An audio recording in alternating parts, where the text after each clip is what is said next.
देश भर में फसलों के राजा आलू की बात होती है तो आगरा का नाम अग्रिम पंक्ति में आता है। आगरा में इन दिनों आलू की खुदाई का कार्य प्रगति पर है। आलू किसान अपनी फसल की कीमत को लेकर परेशान रहते हैं, लेकिन आलू के दामों में गिरावट और किसानों को नुकसान से बचाने के लिए प्रदेश सरकार ने 735 रुपये प्रति कुंटल की दर से आलू खरीद की तैयारी की है। इसके लिए उत्तर प्रदेश सरकार ने बाजार हस्तक्षेप योजना के तहत 2 लाख मीट्रिक टन आलू खरीदने का प्रस्ताव केंद्र सरकार को भेजा है। आगरा के आलू किसानों से हमने बात की और इस बार आलू के उत्पादन और कॉन्ट्रैक्ट खेती पर क्या कुछ बोले किसान, देखिए हमारे साथ फैक्ट तंत्र पर। मेरा नाम श्याम सिंह चाहर है। जो राज्य सरकार ने आज 735 रुपये रेट निर्धारित किया है, वो कौन सा मानक है? लागत मूल्य, लेबर चार्ज, कोल्ड स्टोर भाड़ा जो कि अधिक है 1200 रुपये के लगभग। किसान को जब खेती पे पड़ रहा है तो 735 रुपये में सरकार कैसे खरीदेगी? ये सरासर किसानों के साथ में अन्याय है। इस यूपी सरकार ये कहती है 2014 से और 19 में भी इन्होंने वायदा किया कि किसानों की 1.5 गुनी और 2 गुनी आय करेंगे, परंतु 1.5 गुनी 2 गुनी आय कहाँ से करेंगे? किसान की लागत मूल्य तो 3 गुना बढ़ गई। जो 50 केजी डीएपी का कट्टा, यूरिया का कट्टा था, वो 45 किलो का रह गया, परंतु 2 गुनी होगी कैसे? रेट निर्धारित कर दिया गया है, लागत मूल्य बढ़ रहा है और जो रेट है वो कम हो रही है, तो सरकार कैसे किसानों को 2 गुनी आय करेगी? इसका जवाब केंद्र सरकार, योगी जी महाराज और मोदी जी को खुल करके किसानों के सामने बैठ करके देना चाहिए। ये केवल घोषणा से काम नहीं चलेगा। लक्ष्मी नारायण किसान बोल रहा हूँ। सरकार ने जो 735 रुपया जो मूल्य बनाया है वो बिल्कुल ही गलत है, जबकि किसान ने बीज 3250 रुपया डाला है, जबकि लागत का 1300 रुपये कुंटल के भाव घर पड़ रहे हैं। खर्चा स्टोर का भी 400 रुपया कुंटल पड़ रहा है। ये अवैध तरीक़ा से इन्होंने जो मानक बनाया है वो अवैध है और इसका विरोध करेंगे पूरी तरह से। क्या नाम है भैया आपका? सूरज चौधरी। आलू की खेती की हो? हाँ। कितने बीघा में? कच्चे बताऊँ पक्के? काटा से एकड़। अच्छा, अब की बार क्या उम्मीद है? आलू में उत्पादन कैसा हुआ है? उत्पादन हल्का हुआ है इस साल। किस वजह से? कारण क्या रहे? मौसम की वजह से, बारिश कम होने के कारण उत्पादन हल्का हुआ है।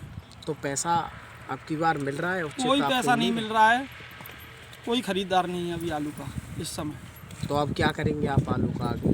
देखते हैं, कोल्ड में रख रहे हैं, आगे क्या होता है। तो सरकार कह रही है कि किसान की आय दोगुनी की जाएगी, तो उस पर कोई आपको लग रहा है कि कोई दूनी आय नहीं हो रही है? सरकार की डीजल पेट्रोल पर पैसे बढ़ रहे हैं, किसान का खर्चा बढ़ रहा है।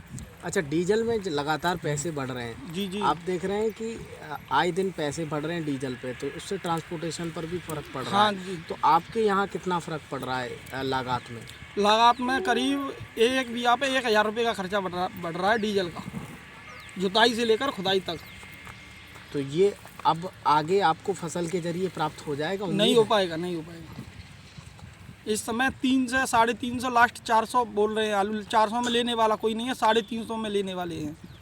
300 से लागत भी पूरी नहीं हो रही है इसकी। आपकी तरफ से अगर ये पूछा जाए, आगरा में जो समस्या रहती है आलू किसानों को कि कभी कभार तो आलू फेंकना पड़ता है, कभी कभार ये दिक्कत रहती है कि हाई रेट हो जाते हैं, तो ये दिक्कतें आती हैं, तो आपको लगता है कि फूड प्रोसेसिंग प्लांट जो आगरा में लगने वाला है उसको लगने के बाद समस्या खत्म हो जाएगी? किसान की समस्या खत्म नहीं होगी उससे। तो वो किसके लिए है फिर? वो सरकार अपना लगा रही है उद्योगपतियों के लिए। तो आपके मार्केट में ज़्यादा जाएगा आलू, उससे लाभ ही होगा? बराबर नहीं जाता है, वो कंपनी वाले खरीद रहे हैं अभी 350 की रेट बोल रहे हैं। वो कौन सी कंपनी आपके क्षेत्र में खरीद रही है? नाम तो पता नहीं, सुबह ही आई थी और 1 कुंटल के पैसे दे रही है। 1 कुंटल 5 किलो वजन मांग रही है। 40 रुपये का बारदाना लगा हुआ है, उसके 2 कट्टे पे 1 कुंटल पे बारदाना 40 दुनी 80 रुपये का बारदाना हो गया, प्लस 5 किलो आलू और ज़्यादा 2 से। अच्छा, सरकार कह रही है कॉन्ट्रैक्ट खेती हो, जैसे कि आप आज आलू कर रहे हैं तो कोई कंपनी आके आलू करे और आपसे जो है एग्रीमेंट हो जाए, तो वो आपको लग रहा है कि उससे ठीक रहेगी व्यवस्था? नहीं रहेगी उससे। जो कंपनी है जो आलू का साइज मांगती है वो 65 mm तक का मांगती है, 45 से 65 mm। अब अगर इस साइज की बात करें आपके खेत पर किस तरीके का साइज है? ये 65 से ओवर भी है और नीचे भी है। जो 65 से ऊपर है उसे लेगी नहीं, 45 से नीचे उसे लेगी नहीं, वो बेस्ट जाएगा, उसे कहाँ ले जाएंगे हम। अच्छा, कंपनी की शर्तें ये हाँ, रहती हैं, कंपनी की उसमें शर्तें भी ये- दिक्कत है हाँ, आप लोगों हाँ, को। हाँ। तो देखिए, आगरा के किसान से हमने जब बातचीत की तो साफ तौर पर चीज़ें निकल करके आई कि कंपनी जो है वो अपने मानक के हिसाब से उनकी फसल को खरीदती है, उसमें उन्हें दिक्कत होती है। तो कॉन्टैक्ट खेती पर जब हमने उनसे सवाल किया तो उन्होंने साफ कहा कि कॉन्टैक्ट खेती का किसान के ऊपर कोई लाभ नहीं होने वाला है। अपने साथी अमृत सिंह के साथ सोनवीर सिंह, फैक्ट तंत्र, आगरा।